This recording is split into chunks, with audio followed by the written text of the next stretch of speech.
बच्चों को स्कूल भेजा करो तो चरणामृत दे करके भेजा करो। कहते हैं जो नित्य चरणामृत पीते हैं उनकी अकाल मृत्यु नहीं होती।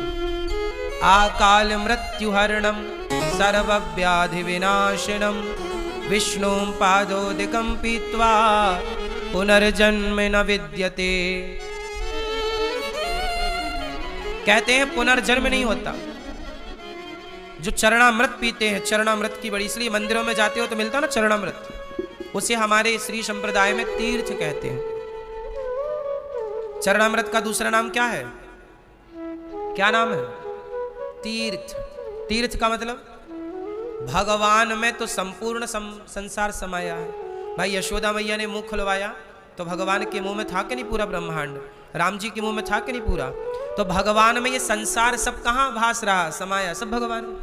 तो भगवान को जो स्नान करा के चरणामृत लेते हैं वो संसार के संपूर्ण तीर्थों का तीर्थ है वो, इसलिए तीर्थों का भी तीर्थ है भगवान का चरणामृत, इसलिए हम लोग उसे तीर्थ कहते हैं।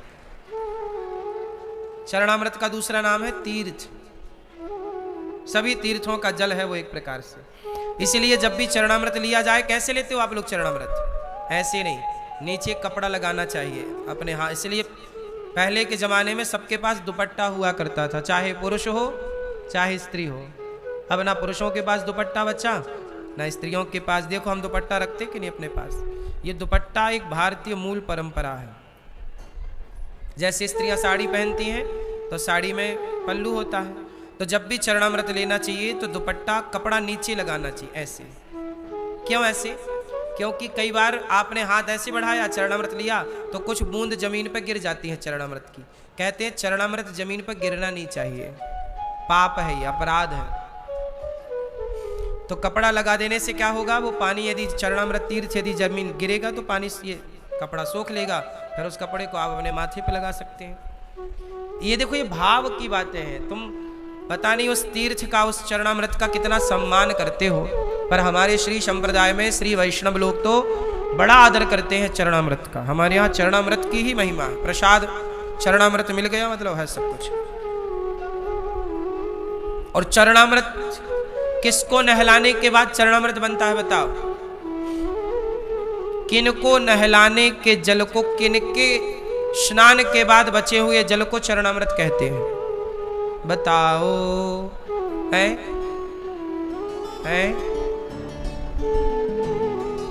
केवल भगवान श्रीमन नारायण, भगवान राम, भगवान कृष्ण, शालिग्राम भगवान। शालिग्राम भगवान आपके घर में है?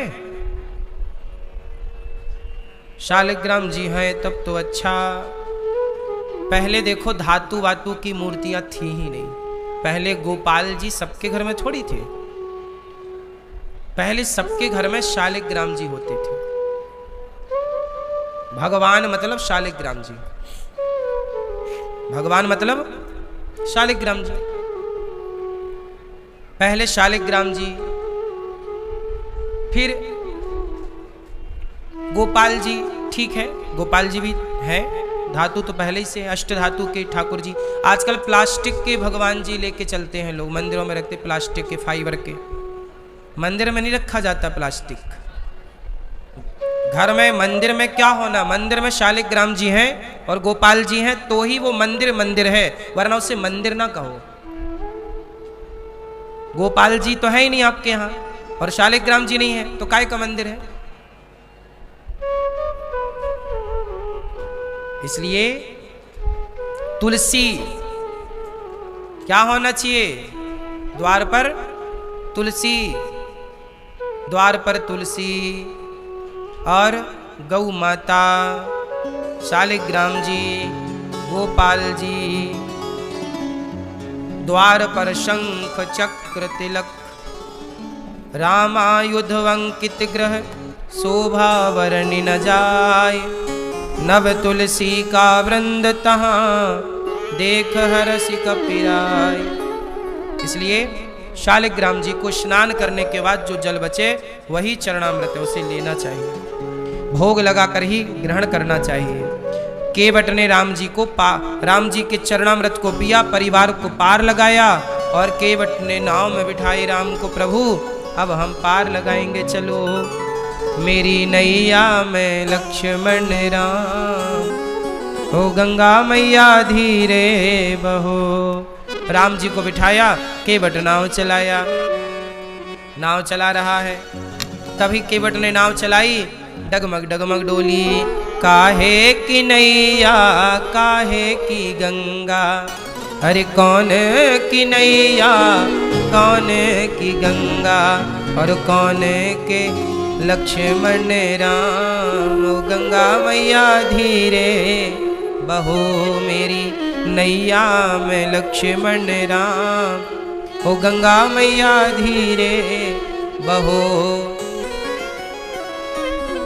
केवट की नैया भागीरथ की गंगा, आजी केवट की नैया भागीरथ की गंगा, और दशरथ के लक्ष्मण राम।